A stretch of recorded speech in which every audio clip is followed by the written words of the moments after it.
आप सभी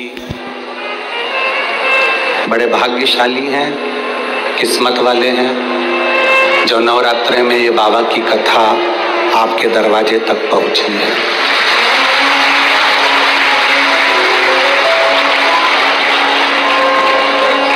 मनुष्य का शरीर मिल जाए, मानव की देह मिल जाए,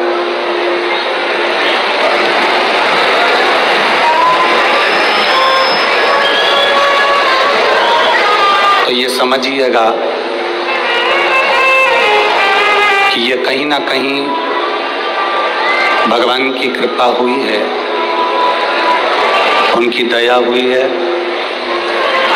और उस दया के बल पर ये हमको शिव महापुराण की कथा श्रवण करने का सौभाग्य मिला है।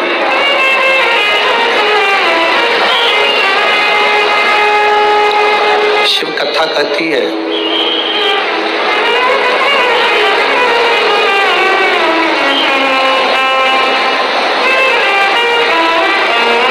शिव जैसे गले में रुद्राक्ष की माला धारण करते हैं, आवाज बढ़ाओ। शिव जैसे गले में रुद्राक्ष की माला धारण करते हैं और वो रुद्राक्ष केवल भगवान शंकर के लिए शंकर जी नहीं पहनते,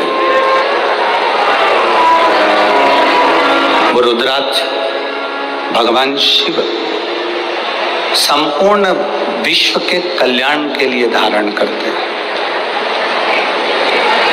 संपूर्ण विश्व के उद्धार के लिए। अब आप विचार करेंगे कि शंकर भगवान रुद्राक्ष पहने हैं और उसमें विश्व का कल्याण कैसे है? शिव जी रुद्राक्ष धारण करे हैं, उसमें विश्व का कल्याण कैसे निश्चित हो सकता है?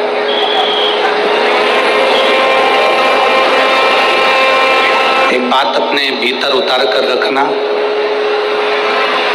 विदेश्वर संहिता में लिखा है, ये वाला ऐसी आवाज कर रहा है, इसको बंद कर दे। विदेश्वर संहिता में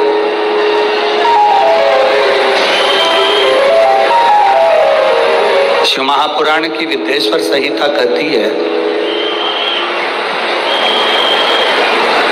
शिव महापुराण की कथा सुनकर, श्रवण कर यदि कोई दूर से भी निकल कर जा रहा है, बहुत ध्यान देना कथा पर, कि शिवजी के गले में पड़ा हुआ रुद्राक्ष विश्व का कल्याण कैसे करता।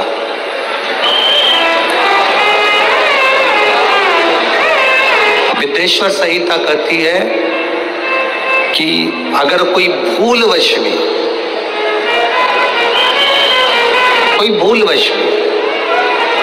अगर शंकर भगवान की कथा को श्रवण कर निकल कर जा रहा है और उसके शरीर से छूकर हवा, वायु जो चलती है,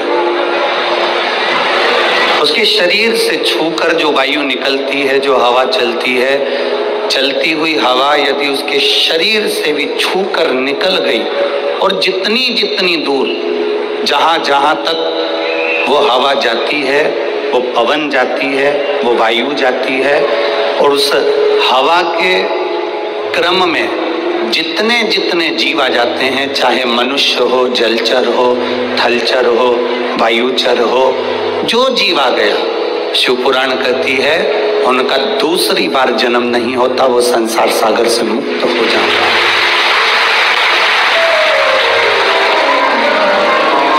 वो संसार सागर से मुक्त हो गए।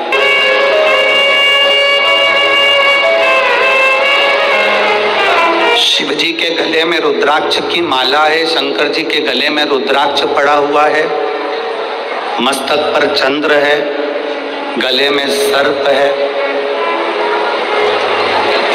मृगछाला पहने हुए हैं।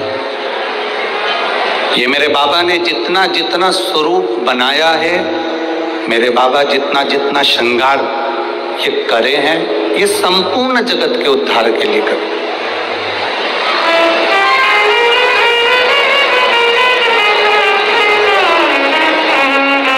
पार्वती जी ने स्वयं भगवान शंकर से अमर गुफा के अंतर्गत अमर कथा को श्रवण करते हुए माता पार्वती जी ने शिव जी से प्रश्न किया। उस प्रश्न का उत्तर आपके भी मुख पर होना चाहिए।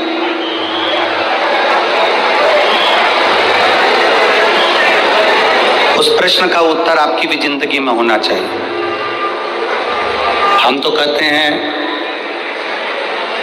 अगर आमदार माननीय मोहन गोपाल राव जी मते जी ने, सो सविता मोहन जी मते जी ने, अगर ये आमदार जी की पूरी मित्र मंडली ने अगर ये कथा करवाई है, तो उस कथा का सार तत्व ही यही है जो इस कथा के रस को जान गए।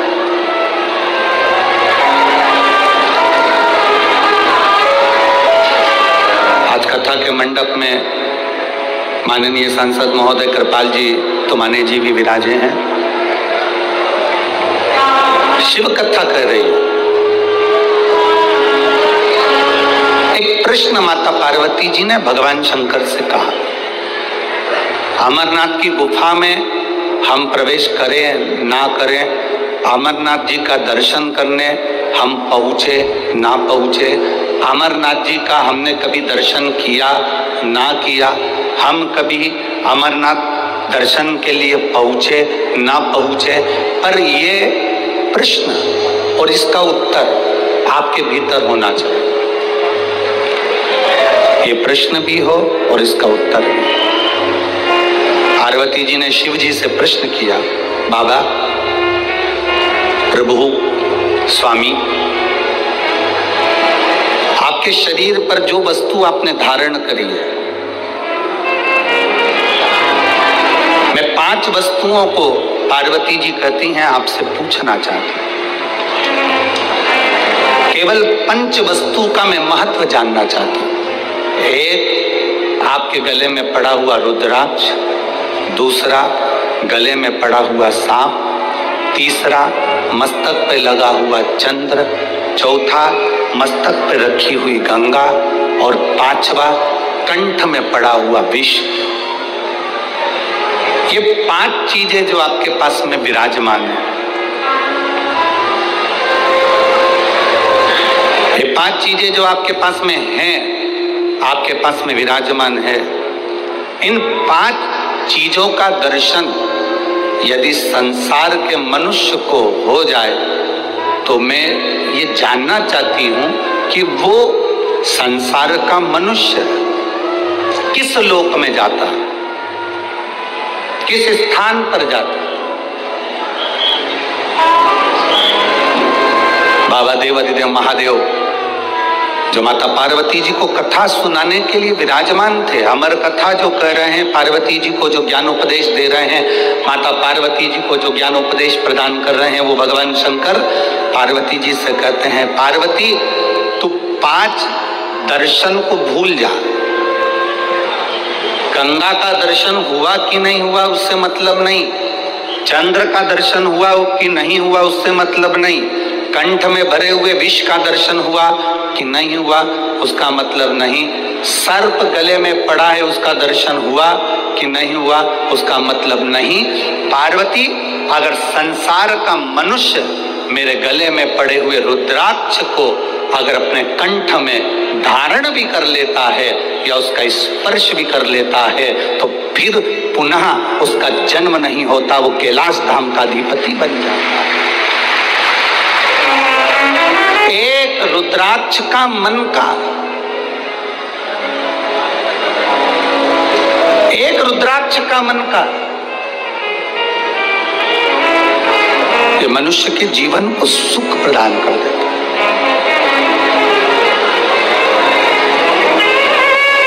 बाजार में बहुत सारी गाय रोड पर मिलती है, बोलोरी नागपुर की जीजी हो, सही है, और जितने जीजा उन बैठे वो भी बोल दो, सही है। बहुत सारी रोड पर गाय मिलती है, बगीचे में गाय मिलती है, जंगल में गाय मिलती है। किसी किसी गाय के गले में रस्सी बंधी होती है। रस्सी बंधी है मतलब ये गाय किसी ना किसी की है। बोलो रे नागपुर वाली जी हाँ, सही है। और जिस गाय के गले में रस्सी नहीं है, जिस गाय के गले में रस्सी नहीं बंधी हुई है, तो वो कह देते हैं ये किसी की गाय नहीं है, लावारिस है, फिर रही है, जंगल में घूम रही है, ये लावारिस है। जिसके गले में रस्सी बंधी है मतलब उसका कोई ना कोई वारिस है। जिसके गले में पट्टा बंधा हुआ है मतलब उसका कोई ना कोई वारिस, बोलो बोलो जम के बोलो जरा, है। और जिसके गले में रस्सी नहीं है, जिसके गले में पट्टा नहीं है, जिसके गले में रस्सी नहीं बंधी है, वो वारिस नहीं है, तो वो क्या कहलाती है? लावारिस। वो वारिस नहीं है, वो लावारिस है। शिव महापुराण की कथा कहती है जिसके गले में रुद्राक्ष है, जिसके गले में तुलसी का मनका है, जिसके गले में तुलसी की माला या रुद्राक्ष की माला है, समझ लेना उसका वारिस भोलेनाथ और नारायण विराजमान है। उसका वारिस है।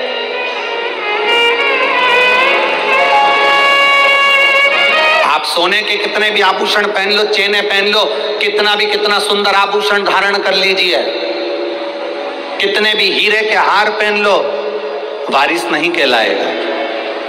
और एक गले में अगर रुद्राक्ष का मन का, कोई ने एक पत्र लिखा था कल की कथा में, क्या रुद्राक्ष स्त्री धारण कर सकती है? क्यों नहीं? कोई ऐसी पुराण लाकर बता दो जिस पुराण में लिखा है कि नारी रुद्राक्ष नहीं पहन सकती।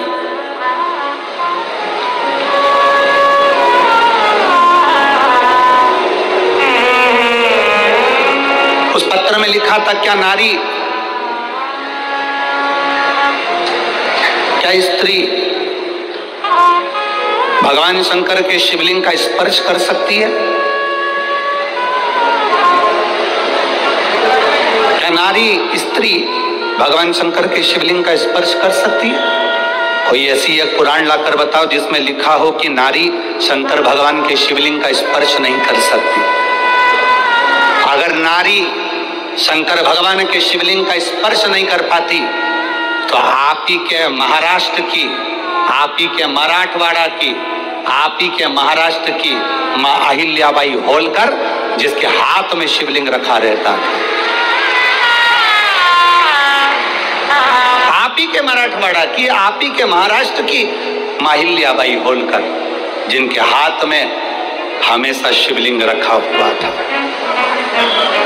दुख की घड़ी आती थी, कष्ट की घड़ी आती थी, माता अहिल्याबाई होलकर अकेली जब पड़ गई, घर में से सब जब चले गए, अकेली मां अहिल्याबाई होलकर जब अकेली पड़ी, अकेली,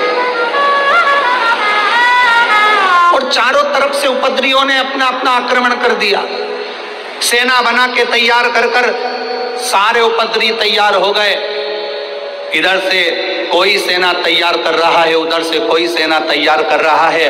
अकेली अहिल्याबाई होलकर अकेली जब पड़ गई, तब मां अहिल्याबाई होलकर को लगा कि अब मैं करूं तो करूं क्या, अब मैं क्या कर सकता हूं। माता अहिल्याबाई होलकर ने अपने सैनिकों को बुलाया, अपने मंत्री महामंत्री को बुलाकर कहा कि चारों तरफ से सेना आ रही है, एक भी ऐसी स्थान नहीं जहां से सेना आक्रमण नहीं कर रही है। चारों तरफ से सेना तैयार बैठी है और कूच कर चुकी है, आने की तैयारी हो गई है। मंत्रियों, महामंत्रियों, बताओ अब करा क्या जाए? आप ये बताओ, अपनी सेना में बल कितना है, कितने सैनिक, कितने घुड़सवार, कितने शस्त्रधारी, सशस्त्रधारी, कितने कितने सैनिक है हमारे पास में? मंत्री और महामंत्री ने हाथ जोड़कर मां अहिल्याबाई होलकर जी से कहा, मां अहिल्याबाई होलकर से कहा, महारानी जी आपको एक बात कहना चाहते हैं, अगर हमारे सैनिक युद्ध लड़े तो एक तरफ से आने वाली सेना से युद्ध लड़ सकते हैं, पर 3 तरफ से आने वाली सेना के बराबर हमारे पास सैनिक भी नहीं है। महारानी जी, इतनी सेना हमारे पास में नहीं है कि हम युद्ध कर सके। मौन हो गई मां अहिल्याबाई होलकर, मौन। मां अहिल्याबाई होलकर एकदम मौन हो गई। अकेली रथ में बैठकर मां अहिल्याबाई होलकर मां रेवा के तट पर, नर्मदा जी के तट पर, महेश्वर की पावन धरा पर पहुंच गई। मां रेवा के घाट पर मां अहिल्याबाई होलकर ने बैठकर मां रेवा के हाथ जोड़े, नर्मदा जी के हाथ जोड़कर कहा, मां नर्मदा, रेवा तू शंकर की पुत्री है, मैं आज तुझसे बल मांगने के लिए आई हूं, आज तू मुझे बल दे दे। रेवा, मां नर्मदा तो मुझे बल दे। वहीं से मां अहिल्याबाई होलकर चली, अंदर पहुंची अपने पूजा स्थल पर। वहां पर एक शिवलिंग था जिसको मां अहिल्याबाई होलकर ने अपने हाथों में ले लिया और लेकर युद्ध के मैदान में बाहर पहुंच गई और सेना से कह दिया, महामंत्री मंत्री अपनी सेना के 4 टुकड़े कर दे, 4 टुकड़े 4 किलो पर भेज दिए जाएं, चारों ओर लगा दिए जाएं। मंत्री महामंत्री हाथ जोड़कर बोले, महारानी जी इतनी बड़ी सेना नहीं है, अगर हम गिनकर भी लगाएंगे तो थोड़े थोड़े चारों तरफ हो पाएंगे, ये तो 1 मिनट में उधर की सेना वाले हमारे सैनिकों को मार देंगे। मां अहिल्याबाई होलकर ने कहा, चिंता मत करो, अब सैनिक जितने हैं उनको बांट दिया जाए और वो सैनिक युद्ध नहीं लड़ेंगे, अब युद्ध लड़ने के लिए मेरा काल अधिपति महाकाल पहुंचकर युद्ध लड़े। अब युद्ध लड़ने वाला कोई दूसरा नहीं होगा, अब युद्ध अगर लड़ेंगे तो मेरे देवाधिदेव महादेव लड़ेंगे। तत्व को पाना, हम अंदर से कठोर बन गए, बहुत कठोर। अब इतनी भीतर की कठोरता हमारे भीतर विश्वास कैसे पैदा करें, हमारे भीतर भक्ति कैसे पैदा करें, हमारे भीतर नम्रता कैसे पैदा करें। शिव जी से पार्वती जी ने पूछा कि आपके ये 5 चीजों का दर्शन जीव को क्या देता है। शंकर भगवान कहते हैं, इन 5 का दर्शन आप कर पाए ना कर पाए, केवल एक दर्शन भी अगर आपने कर लिया। काय का दर्शन? जम के बोलो जरा। रुद्राक्ष। महिलाएं पूछती हैं, क्या रुद्राक्ष स्त्री पहन सकती है? क्यों नहीं?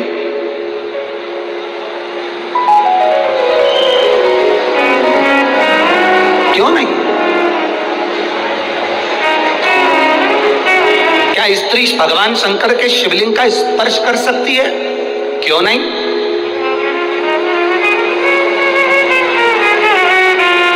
बस रजस्वला धर्म के समय पर स्पर्श ना करें, रजस्वला धर्म के समय पर भगवान को छुए ना, मंदिर देवालय शिवालय ना जाए।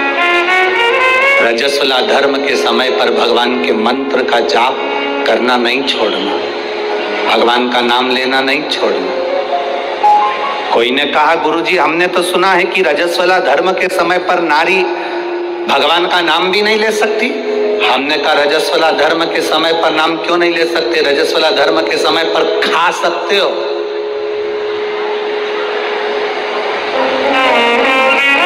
मोबाइल चला सकते हो,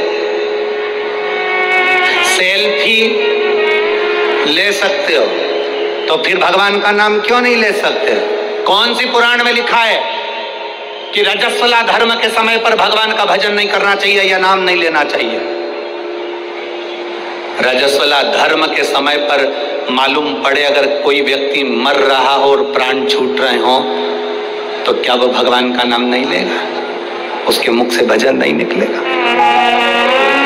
हरि समय प्रभु आना पड़ेगा, वचन दिया तो निभाना पड़ेगा।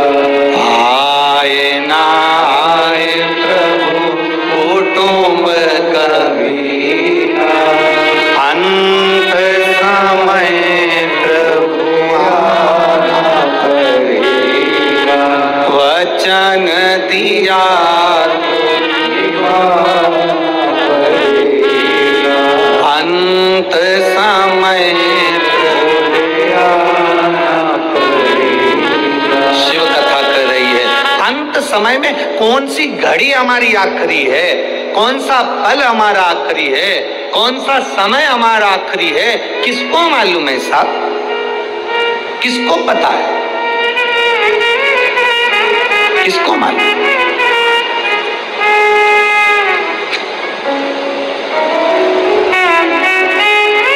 कौन सा समय हमारा आखिरी होगा ये किसको मालूम? महाभारत के शाल्य पर्व में अध्याय नंबर 43 में, अध्याय नंबर 43 के 21 से लेकर 39 श्लोक में नमूची नाम के एक असुर का वर्णन आता है।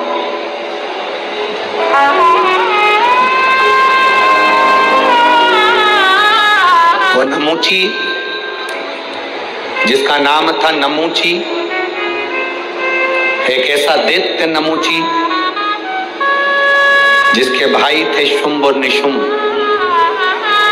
जिसका भाई था मैदानव, जिसका भाई था रंभ और करम।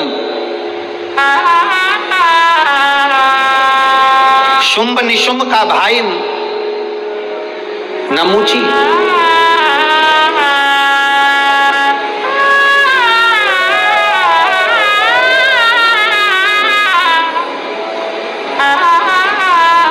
जिसने भगवान विष्णु का तप करा, भगवान नारायण प्रसन्न नहीं हुए। ब्रह्मा जी का तप करा, ब्रह्मदेव प्रसन्न नहीं हुए, गुस्से में आ गए, क्रोध में आ गए, इंद्र पर आक्रमण कर दिया।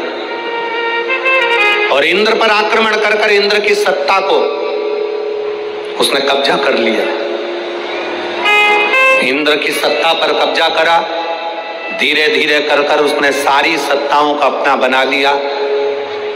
अब फिर तप करने बैठा। अब उसने सोचा कि इंद्र की सत्ता मेरी हो गई, सारी सत्ता मेरी हो गई, अगर नारायण और ब्रह्मा ने मेरे को वर नहीं दिया तो मैं उनकी सत्ता को भी अपना बना लूंगा। वो क्रोध में आकर तप करने बैठ गए। तप करा तो ब्रह्मदेव और भगवान विष्णु प्रकट। भगवान ब्रह्मा जी ने कहा, नमूची तुझे क्या चाहिए? नमूची ने कहा कि बस मुझे वर चाहिए। ब्रह्मा जी ने कहा वर देने की सामर्थ्यता तो नारायण में। ब्रह्मा जी का तप छोड़कर नमूची भगवान विष्णु की साधना करने लगा। भगवान नारायण की साधना करते करते भगवान नारायण प्रकट हो गए और भगवान नारायण ने प्रकट होकर पूछा, नमूची तुझे क्या चाहिए? नमूची कहता है बस मैं आपसे वर मांगना चाहता हूँ। इतने में भगवान विष्णु ने सोचा कि अगर मैं नमूची को वर दे दूंगा और ये क्या मांग लेगा पता नहीं, तो भगवान विष्णु ने कहा कि वर देने की सामर्थ्यता तो मुझ में है ही नहीं, वर तो महादेव दे सकते हैं।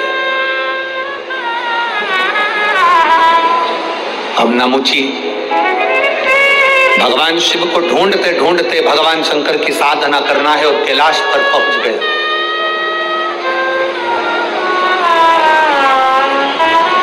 शुंभ निशुंभ का भाई, वो शुंभ निशुंभ जिसको मां दुर्गा ने मारा, वो शुंभ निशुंभ जिसका संहार मां देवी ने करा।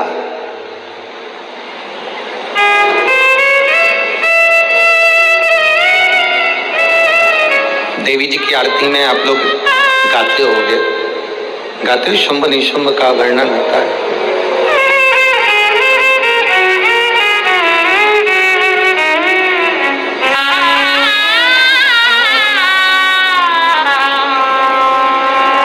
महाराज। नमुची ने शंकर भगवान से वर प्राप्त करने के लिए नमुची चला, कैलाश पर पहुंचा तो देवादिदेव महादेव नहीं थे, माता पार्वती जी नहीं थी, ना शंकर थे ना पार्वती थे, दोनों गए हुए थे भ्रमण के ऊपर।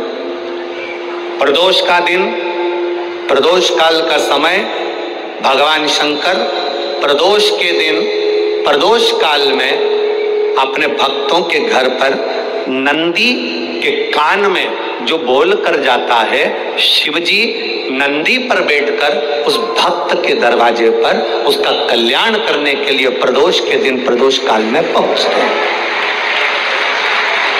हर हर। प्रदोष के दिन, प्रदोष काल में देवादिदेव महादेव उस शंकर के भक्त के घर जाते हैं, जो भगवान नंदीश्वर के कान में कहकर जाता, नंदी के कान में जिसने कहा।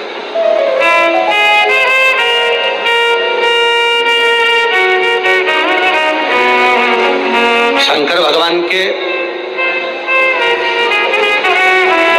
इस शिवलिंग का स्मरण आप करेंगे। बीच में जो एक मोटी सी लाइन होती है, इसको अशोक सुंदरी कहते हैं। सब लोग दर्शन करें, जम के बोलो जरा, करें। अशोक सुंदरी की जगह जहां पूरी हो जाती है, उसके बीच में शिवलिंग और उसके बीच में थोड़ी सी जगह खाली आती है। करें दर्शन, समझना जरा बहुत अच्छे से। जैसे ये अशोक सुंदरी की जगह है, हम निवेदन करेंगे आस्था चैनल वालों से भी और एलईडी वाले भी, जिन जिनको एलईडी पर आप दर्शन करा रहे हैं वो पूरी तरह से कराएं। गणेश जी का स्थान, षडानंद कार्तिकेय का स्थान, अशोक सुंदरी का स्थान बीच में। अशोक सुंदरी का जो स्थान पूरा हो जाता है, वहां से लेकर शिवलिंग के बीच में खाली जगह आती है। करें दर्शन आप लोगों ने, खाली जगह आती है। उस खाली स्थान की जो महत्वता है, ये जो अशोक सुंदरी से लेकर बीच में जो जगह है, ये भगवान शंकर की जो धर्म पत्नी है माता पार्वती, उनकी जो योगनियां है 64 योगनी, उनकी जो शक्ति पीठें हैं, उनकी जो सिद्धता है, उनकी जो सिद्धियां हैं, ये अशोक सुंदरी से शंकर के शिवलिंग के बीच में जो खाली जगह होती है, इस स्थान पर 64 योगनियां, देवियां, अष्ट सिद्धियां, नवनिधियां सब इस स्थान पर रहती है। इसलिए हमारे यहाँ शिव महापुराण की कथा कहती है, पूर्ण पूजन के बाद अगर कोई नारी, कोई पुरुष, कोई बच्चा, कोई बुजुर्ग अपने मन की बात का स्मरण इस जगह पर हाथ को रखकर, जैसे किसी के हृदय पर हाथ रखते हैं तो दिल धड़कता हुआ स्मरण होता है, उसी तरह यहाँ स्पर्श करेंगे और स्पर्श कर कर जब अपने मन की बात करते हैं तो देवादिदेव महादेव नंदी के साथ आकर प्रदोष के दिन कार्य की सिद्धता पूर्ण करते हैं। उस स्थान की मूलता होती है, वो स्थान समझ में आएगी ना जगह। अरे बोलो तो जम के, नहीं समझ में आई हो तो एक बार फिर वापिस समझ लीजिए, फिर समझोगा। स्थान देखिएगा, अपने को भगवान की कृपा से यहाँ नागपुर में शंकर जी का शिवलिंग कोई ने कागज का बनाकर यहाँ जो भेजा, ये काम बाबा की कृपा से आप लोगों के स्मरण के लिए आया। देखिए जरा, गणेश जी का स्थान, कार्तिकेय जी का स्थान, बीच में ये आ गई अशोक सुंदरी की मोटी सी लाइन। अशोक सुंदरी की लाइन जहां खड़ी खत्म होती है, वहां से जो शिवलिंग रखा है, इसके बीच की जो जगह है, ये जो बीच में अशोक सुंदरी के स्थान से लेकर शिवलिंग के स्थान के बीच में जो खाली जगह है, ये 64 योगनियां, अष्ट सिद्धियां, नवनिधियां, सब कुछ मेरे देवादिदेव महादेव ने माता पार्वती को अपने चित्तवृत्ति के साथ यहाँ अनुमति प्रदान कर रखी है। वहां का स्पर्श, वहां का मात्र स्पर्श और हमारे दिल की बात, शंभो शरणे मांगू घड़ी दुख काटो दया करी दर्शन। उस स्थान का स्पर्श हमें सुख देता, स्थान का स्पर्श।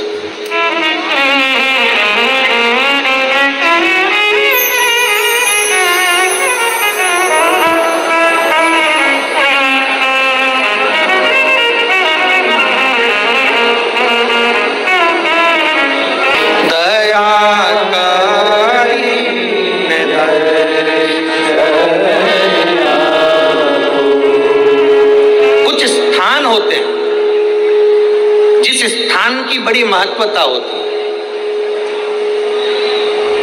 हमारे जीवन के अंतर्गत तो कुछ स्थान ऐसे होते हैं जिन स्थानों की महत्वता है। अब आप लोगों को अगर बोलें और आप उसका स्मरण, जैसे आपको कहा कि शिवलिंग के यहाँ स्थान है जिसकी मूलता, भागवत जी हो ना, अगर कहीं भागवत हो रही हो, राम कथा हो रही हो, तो तुम व्यासपीठ के चारों तरफ कहीं पर भी घूम लो, फिर लो, तुम्हारी मर्जी, तुम्हारा मन। पर शिव महापुराण की कथा जब चलती है, व्यास जी महाराज अगर शिव महापुराण के इस व्यासपीठ पर, कोई भी व्यास जी अगर शिव पुराण की पीठ पर बैठ गए, कथा चालू हो चाहे ना हो, अगर व्यासपीठ पर शिव पुराण की पीठ पर बैठ गए, तो जहां भक्त बैठते हैं उसके सामने, इस व्यासपीठ के ठीक सामने नंदी का स्थान हो जाता है।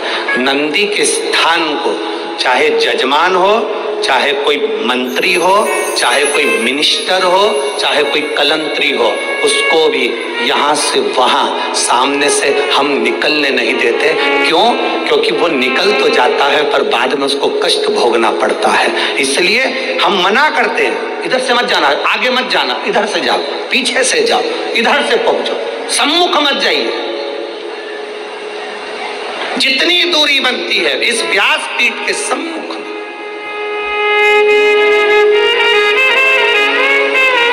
अब उसको समझने वाला समझ नहीं पाता। इसलिए हम जब साउंड वाला साउंड लगाता है, बक्से वाला बक्सा लगाता है, तो हम उससे कह देते हैं यहाँ से यहाँ तक पैक कर दो, ये नंदी की जगह पर कोई के चरण ना पड़ जावे।